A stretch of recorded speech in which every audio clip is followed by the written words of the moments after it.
ஜம்மு காஷ்மீர் மாநிலம் ஜம்மு பகுதியில் 2 முதல் 3 பேர் கொண்ட பயங்கரவாத குழு ஊடுருவி திடீர் தாக்குதல் நடத்தியதில் 2 போலீசார் கொல்லப்பட்டனர். ஜம்முவில் கத்துவா பகுதியில் 2 முதல் 3 பயங்கரவாதிகள் அடங்கிய குழு ராஜ்பாக் போலீஸ் நிலையம் மீது திடீர் தாக்குதல் நடத்தியது. இதில் பாதுகாவலர் ஒருவர் சம்பவ இடத்திலேயே உயிரிழந்தார். படுகாயமடைந்த இன்னொரு போலீஸ்காரர் மருத்துவமனைக்கு கொண்டு செல்லும் வழியில் உயிரிழந்தார். அப்பாவி பொதுமக்கள் 2 உட்பட 3 காயமடைந்துள்ளனர். இதையடுத்து ஜம்மு பதன்கோட் நெடுஞ்சாலை மூடப்பட்டு அங்கு சிறப்பு அதிரடிப்படை கமாண்டோக்கள் மற்றும் ராணுவத்தினர் வரவழைக்கப்பட்டுள்ளனர். பயங்கரவாதிகளை பாதுகாப்பு படையினர் சுற்றி வளைத்திருப்பதை அடுத்து அங்கு தொடர்ந்து துப்பாக்கிச் சண்டை நடந்து வருகிறது. காஷ்மீர் டிஜிபியுடன் தொடர்பு கொண்டு பேசிய மத்திய உள்துறை அமைச்சர் ராஜ்நாத் சிங் நிலைமையை உன்னிப்பாக கண்காணிக்க அதிகாரிகளுக்கு உத்தரவிட்டுள்ளார். உத்தரப்பிரதேச மாநிலம் ரபரேலி அருகே ஜனதா எக்ஸ்பிரஸ் ரயில் தடம் புரண்டதில் 3 பெட்டிகள் கவிழ்ந்து 4 பேர் உயிரிழந்தனர். வாரணாசியில் இருந்து டேராடூன் நோக்கி சென்ற ஜனதா எக்ஸ்பிரஸ் ரயில் உத்தரப்பிரதேச மாநிலம் ரபரேலி மாவட்டத்தில் உள்ள பச்வரா என்ற இடத்தில் சென்று கொண்டிருந்த போது திடீரென்று தடம் புரண்டது. இந்த விபத்தில் அடுத்தடுத்து 3 பெட்டிகள் ஒன்றுடன் ஒன்று பயங்கரமாக மோதி கவிழ்ந்தன. இடிபாடுகளில் சிக்கி 4 பேர் உயிரிழந்தனர். 25க்கும் மேற்பட்டோர் படுகாயம் அடைந்துள்ளனர். மீட்பு நடவடிக்கைகள் நடந்து வரும் நிலையில் பலி எண்ணிக்கை மேலும் அதிகரிக்கும் என்று அஞ்சப்படுகிறது. உலகக்கோப்பை கிரிக்கெட் அரையிறுதி ஆட்டத்தில் இந்திய அணியை எதிர்கொள்ள இருக்கும் அணி எது என்பதற்கான காலிறுதி ஆட்டத்தில் ஆஸ்திரேலியா பாகிஸ்தான் அணிகள் பலப்பரீட்சையை தொடங்கியுள்ளன. உலகக்கோப்பை கிரிக்கெட் காலிறுதிப் போட்டி தற்போது நடந்து வருகிறது. ஏற்கனவே தென்னாப்பிரிக்கா இந்திய அணிகள் அரையிறுதிக்கு முன்னேறியுள்ள நிலையில் வெள்ளியன்று 3வது காலிறுதி ஆட்டத்தில் ஆஸ்திரேலியா பாகிஸ்தான் அணிகள் மோதுகின்றன. டாஸ் வென்ற பாகிஸ்தான் அணியின் கேப்டன் மிஸ்பா உல் ஹக் பேட்டிங்கை தேர்வு செய்தார். தொடக்க ஆட்டக்காரர்கள் அகமது 5 ரன்களிலும் ஷர்ஃப்ரஷ் 10 ரன்களிலும் ஆட்டமிழந்தனர். ஆரம்பத்திலேயே பாகிஸ்தானை திணறடித்து வரும் ஆஸ்திரேலியா அரையிறுதியில் நுழைவதற்காக போராட்டத்தை துவக்கியுள்ளது. இந்த போட்டியில் வெற்றி பெறும் அணி மார்ச் 26 மெல்பர்ன் நகரில் நடக்கும் 2வது அரையிறுதி ஆட்டத்தில் இந்திய அணியை எதிர்கொள்ளும். இதனால் ஆஸ்திரேலியா பாகிஸ்தான் விளையாடும் போட்டியின் முடிவை இந்திய ரசிகர்கள் ஆவலுடன் எதிர்பார்த்து காத்திருக்கின்றனர்.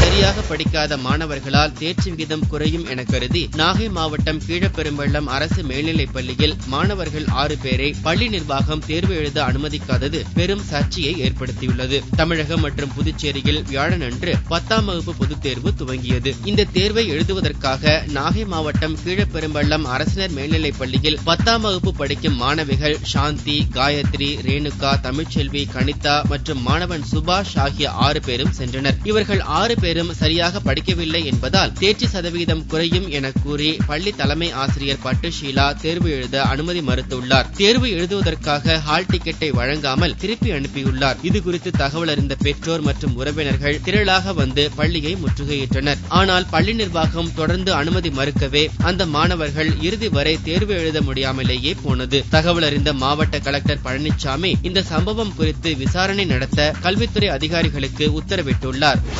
+2 கணித தேர்வு குறித்து விவாதிக்க குறிப்பிட்ட பள்ளிகளின் முதல்வர்களுக்கு சிபிஎஸ்இ அழைப்பு விடுத்துள்ளது. கடந்த புதனன்று நடந்த சிபிஎஸ்இ +2 கணித தேர்வின் வினாக்கள் கடினமாக இருந்ததாக புகார் எழுந்தது. இதனால் யாரும் 100% மதிப்பெண்கள் பெற முடியாது என்று மாணவர்கள் மற்றும் பெற்றோர் தரப்பில் கடும் எதிர்ப்பும் புகார்களும் தெரிவிக்கப்பட்டது. சிபிஎஸ்இ இடமும் புகார்கள் குவிந்தன. இந்நிலையில் இப்பிரச்சினை தொடர்பாக ஆலோசிக்க சிபிஎஸ்இ நிர்வாகம் முடிவு செய்திருக்கிறது. இதற்காக குறிப்பிட்ட சில பள்ளிகளின் முதல்வர்களுக்கு அழைப்பு விடுக்கப்பட்டுள்ளது. இதில் கிரேஸ் மதிப்பெண்கள் வழங்குவதா அல்லது மாற்று வழியில் தீர்வு காண்பதா என்பது குறித்து முடிவு செய்யப்பட உள்ளது. திருச்சி ஸ்ரீரங்கம் அரங்கநாதர் கோவிலில் கண்டுபிடிக்கப்பட்ட பழமையான அறைகள் குறித்து தொல்லியல் துறை அதிகாரிகள் ஆய்வை துவக்கியுள்ளனர். அரங்கநாதர் கோவிலில் தற்போது சுமார் 15 கோடி ரூபாய் செலவில் திருப்பணிகள் நடந்து வருகின்றன. கோவில் முன் மண்டபத்தின் வடக்கு பகுதியில் உள்ள சுவரில் இருந்து சிமெண்ட் கட்டுமானத்தை தொழிலாளர்கள் அகற்றும் போது அதில் 5 அடி அகலமும் 20 அடி நீளமும் 8 அடி உயரமும் கொண்ட பழமையான அறை இருந்தது கண்டுபிடிக்கப்பட்டது. அந்த அறைக்கு கீழே இதே அளவுள்ள மற்றொரு அறையும் இருந்தது கண்டுபிடிக்கப்பட்டது. இதுகுறித்து தகவல் அறிந்த தொல்லியல் துறை அதிகாரிகள் அங்கு ஆய்வை துவக்கியுள்ளனர். தொல்லியல் துறை அதிகாரிகள் மற்றும் அறநிலையத்துறை அதிகாரிகளின் ஆய்வுக்கு பிறகே அந்த அறைகள் எந்த காலத்தில் கட்டப்பட்டன என்பதும் எதற்காக கட்டப்பட்டவை என்பதும் தெரியவரும்.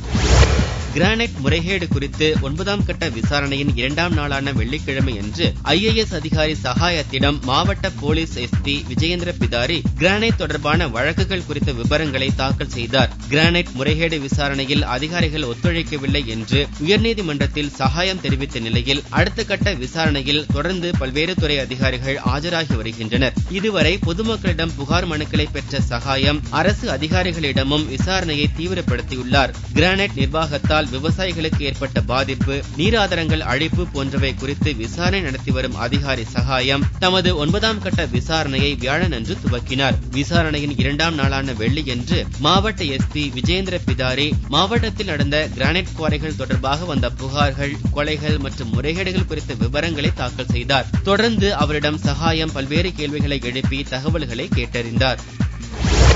ரயிலில் டிக்கெட் மூலம் முன்பதிவு செய்யும் பயணிகளுக்கு இன்சூரன்ஸ் வசதி வழங்க ரயில்வே நிர்வாகம் முடிவு செய்துள்ளது. இணையதள டிக்கெட் மூலம் ரயிலில் பயணம் செய்வோர் எண்ணிக்கை கணிசமாக உள்ளது. முன்பதிவு செய்வோர் தங்கள் கட்டணத்துடன் ₹1 முதல் ₹25 வரை கூடுதலாக செலுத்தினால் 2,05,000 முதல் ₹10,50,000 வரையிலான காப்பீடு வசதி வழங்க ரயில்வே நிர்வாகம் முடிவு செய்துள்ளது. ரயில் பயணத்தின் போது ஏற்படும் விபத்து, மருத்துவ செலவு மற்றும் உடைமைகள் தொலைந்து போனால் இந்த திட்டத்தின் கீழ் இழப்பீடு வழங்கப்படும். முதலில் இந்த திட்டம் ஏசி பெட்டிகளிலும் பின்னர் படிப்படியாக படுக்க வசதி கொண்ட பெட்டிகளுக்கும் விரிவாக்கம் செய்யப்படும் என ரயில்வே நிர்வாகம் தெரிவித்துள்ளது. இதேபோல் டிக்கெட் முன்பதிவின் போது கூடுதலாக ₹175 செலுத்தினால் பெட் வசதி செய்து தரப்படும். IRCTC மூலம் இந்த திட்டம் விரைவில் செயல்படுத்தப்பட உள்ளது. வேலூர் மாவட்டம் ஆம்பூர் வட்டாட்சியர் அலுவலகத்தில் போலி நியமன ஆணை கொடுத்து பணியில் சேர வந்த நபரை போலீசார் கைது செய்தனர். சோமலாபுரத்தைச் சேர்ந்த மணி என்பவர் தனியார் தோல் தொழிற்சாலையில் பணியாற்றி வந்தார். இவர் ஆம்பூர் வட்டாட்சியர் அலுவலக உதவியாளராக தன்னை பணி நியமனம் செய்துள்ளதாக கூறி அதற்கான ஆணையுடன் வட்டாட்சியர் ரத்னாவை சந்தித்தார். ஆணையில் உள்ள வேலைவாய்ப்பு அலுவலரின் கையொப்பம் குறித்து சந்தேகம் அடைந்த வட்டாட்சியர் போலி நியமன ஆணை என்பதை கண்டுபிடித்தார். இதுகுறித்து போலீசில் தகவல் தெரிவிக்கப்பட்டதை அடுத்து மணி கைது செய்யப்பட்டார். விசாரணையில் பேரணாம்பேட்டைச் சேர்ந்த ரவிக்குமார் என்பவரிடமிருந்து ₹50,000 கொடுத்து இந்த போலி ஆணையை பெற்றது தெரியவந்தது. ரவிக்குமாரை போலீசார் தீவிரமாக தேடி வருகின்றனர். நிலம் கையகப்படுத்துதல் சட்டத்தை அதிமுக ஆதரித்துள்ளதால் விவசாயிகள் மத்தியில் அதிருப்தி ஏற்பட்டுள்ளதாக தமிழ் மாநில காங்கிரஸ் தலைவர் GK வாசன் தெரிவித்துள்ளார். கடலூரில் செய்தியாளர்களை சந்தித்த அவர், நிலம் கையகப்படுத்துதல் சட்டம் குறித்து விவசாயிகளுக்கு தமிழக அரசு தெளிவுபடுத்த வேண்டும் என்றும் அவர்களின் அச்சத்தை போக்க வேண்டும் என்றும் கேட்டுக் கொண்டார். தமிழகத்திலே ஆளுகின்ற அண்ணா திராவிட முன்னேற்றக் கழகம் இதை ஆதரித்திருப்பது விவசாயிகள் மத்தியிலே பெரும் கவலையை ஏற்படுத்தியிருக்கிறது. எனவே தமிழகத்தினுடைய ஆட்சியாளர்களை பொறுத்தவரையிலே நிலம் கையகப்படுத்தும் சட்டத்தில் விவசாயிகளுக்கு எந்த விதமான பாதிப்பும் ஏற்படாத வகையிலே முழுமையான முறையிலே பார்த்துக் கொள்ள வேண்டியது, பாதுகாப்பு கொடுக்க வேண்டியது, அவர்களுக்கு உத்தரவாதம் கொடுக்க வேண்டியது அவருடைய கடமையாக இருக்கிறது என்பதை நான் இந்த நேரத்திலே குறிப்பிட விரும்புகிறேன். தமிழகத்தில் நிலவும் சட்டம் ஒழுங்கு பிரச்சினையில் போலீசார் உடனடியாக சரியான நடவடிக்கைகளை எடுக்க வேண்டும் என்றும் வாசன் வலியுறுத்தினார். சுசீந்திரம் தானுமாலய சுவாமி கோவில் ராஜகோபுரத்தில் மூலிகைச்சாறு கலந்த வண்ணம் பூசும் பணி துவங்கியுள்ளது. கன்னியாகுமரியில் பிரசித்தி பெற்ற சுசீந்திரம் தானுமாலய சுவாமி கோவிலில் 7 அடுக்குகள் கொண்ட 133 அடி உயர ராஜகோபுரம் உள்ளது. கலை வேலைப்பாடுகளுடன் கூடிய ஆயிரக்கணக்கான சிற்பங்கள் அமைந்துள்ள இந்த கோபுரத்தில் பல சிற்பங்கள் சிதிலமடைந்துள்ளன. இவற்றை பழமை மாறாமல் புதுப்பிக்கும் பணி துவங்கியுள்ளது. கோபுரத்தை சுற்றி சாரம் அமைக்கப்பட்டு மூலிகை கலவை கொண்டு சிலைகளுக்கு வண்ணம் தீட்டப்படுகிறது. உள்நாடு மற்றும் வெளிநாட்டு விவகாரங்களை கையாளும் திறமையான தலைவர்களில் இந்திய பிரதமர் மோடிக்கு முதலிடம் கிடைத்துள்ளது. அமெரிக்கா, பிரிட்டன், ஆஸ்திரேலியா, ஜப்பான், தென்னாப்பிரிக்கா, இந்தியா, ரஷ்யா, பிரேசில் மற்றும் சீனா உள்ளிட்ட 9 நாடுகளில் கடந்த ஓராண்டாக நடத்திய ஆய்வு முடிவுகளை சீன நிறுவனம் வெளியிட்டுள்ளது. இதில் இந்திய பிரதமர் மோடிக்கு முதலிடம் கிடைத்துள்ளது. 2வது இடத்தை சீன அதிபர் ஜி ஜின்பிங் பிடித்துள்ளார். 9 நாடுகளில் அதிகம் அறியப்பட்ட தலைவர்களில் அமெரிக்க அதிபர் ஒபாமா முதலிடத்தையும் ரஷ்ய அதிபர் விளாடிமிர் புட்டின் 2வது இடத்தையும் பிடித்துள்ளனர். நாகாலாந்தில் கற்பழிப்பு கைதி அடித்துக் கொல்லப்பட்ட விவகாரத்தில் சிபிஐ விசாரணைக்கு முதலமைச்சர் ஷெலியாங் பரிந்துரைத்துள்ளார். நாகாலாந்து மாநிலம் திமாப்பூர் பகுதியைச் சேர்ந்த இளம்பெண்ணை கற்பழித்ததாக அசாமைச் சேர்ந்த சையத் பரீத் கான் கைது செய்யப்பட்டு திமாப்பூர் மத்திய சிறையில் அடைக்கப்பட்டார். கடந்த மார்ச் 5ஆம் தேதியன்று சிறையை உடைத்து உள்ளே புகுந்த ஆயிரக்கணக்கான உள்ளூர் மக்கள் சையத் பரீத் கானை வெளியே இழுத்து வந்து நிர்வாணப்படுத்தி அடித்துக் கொன்றனர். அதையடுத்து பரீத் கானுக்கு ஆதரவாக முஸ்லிம் அமைப்புகள் போராட்டத்தில் குதித்ததால் ஒரு வாரத்திற்கு மேலாக நாகாலாந்தில் பதற்றம் நிலவியது. இந்த விவகாரத்தில் முழு உண்மைகளை வெளிக்கொணரும் வகையில் வழக்கை சிபிஐயிடம் ஒப்படைக்க முதலமைச்சர் TR ஷெலியாங் பரிந்துரை செய்துள்ளார். தங்கம் விலை வியாழனன்று ஒரு சவரன் 48 ரூபாய் அதிகரித்து 19,776 ரூபாய்க்கு விற்கப்படுகிறது. ஒரு கிராம் ஆபரண தங்கம் 2,472 ரூபாயாக உள்ளது. வெள்ளியின் விலை கிராமுக்கு 60 காசுகள் உயர்ந்து ஒரு கிராம் 39 ரூபாய் 10 காசுகளுக்கு விற்பனையாகிறது. பார் வெள்ளியின் விலை 36,520 ரூபாயாக இருந்தது. நடிகர் அஜித் நடிக்கும் 56வது படத்திற்கு இசையமைக்கப் போவது நான் தான் என வீடியோ வெளியிட்டு உறுதி செய்திருக்கிறார் அனிருத். என்னை அறிந்தால் படம் ஹிட் அடித்த மகிழ்ச்சியில் தனது 56வது படத்திற்கு தயாராகிவிட்டார் அஜித். பெயரிடப்படாத அந்த படத்திற்கு வரிசை எண்படி தலா 56 என தற்காலிக பெயர் சூட்டப்பட்டுள்ளது. AM ரத்னம் தயாரிக்கும் இந்த படத்திற்கு வீரம் படத்தின் இயக்குனர் சிவா ஒப்பந்தம் செய்யப்பட்டுள்ளார். இசையமைப்பாளர் யார் என்பதில் யூகங்கள் மட்டுமே கிளம்பி வந்த நிலையில் அது நான் தான் என்று தனது ட்விட்டர் பக்கத்தில் அனிருத் உறுதி செய்திருக்கிறார். Hey guys, very happy and proud to announce that I'll be scoring music for Ajit sir in Tala 56, directed by director Shiva and produced by Ratnam sir.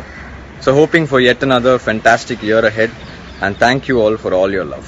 இளைஞர்களை கவரும் வகையில் இசையமைக்கும் அனிருத் அஜித் படத்திற்கு அதே பாணியில் துள்ளல் ஹிட்களை கொடுப்பார் என்று எதிர்பார்த்துள்ளனர் ரசிகர்கள். நண்பர்களால் வளர்த்துவிடப்பட்ட நடிகர் சிவகார்த்திகேயன் துவக்க காலங்களில் நட்புக்காக சில படங்களில் நடித்து வந்தார். ஆனால் இனிமேல் நண்பர்களுக்காக நடிக்கப் போவதில்லை என கூறியுள்ளார். இப்போது தனக்கென ரசிகர்கள் வட்டாரம் உருவாகியுள்ளதால் அவர்களின் விருப்பத்திற்கேற்ப அதிரடியான மாஸ் ஹீரோவாக மட்டுமே நடிக்க முடிவு செய்துள்ளாராம் சிவகார்த்திகேயன். எனவே ரசிகர்கள் எதிர்பார்க்கும் கதைகளுக்கு மட்டுமே முதலிடம் கொடுக்கப் போவதாக சிவகார்த்திகேயன் தெரிவித்துள்ளார். இதனால் நட்பு வட்டாரத்தில் உள்ள இயக்குநர்கள் சினிமாவுக்கு கதை சொன்னால் நழுவி விடுகிறாராம். நட்பு வேறு, நடிப்பு தொழில் வேறு என்று பிரிவினை செய்து கொண்டுள்ளாராம் சிவகார்த்திகேயன்.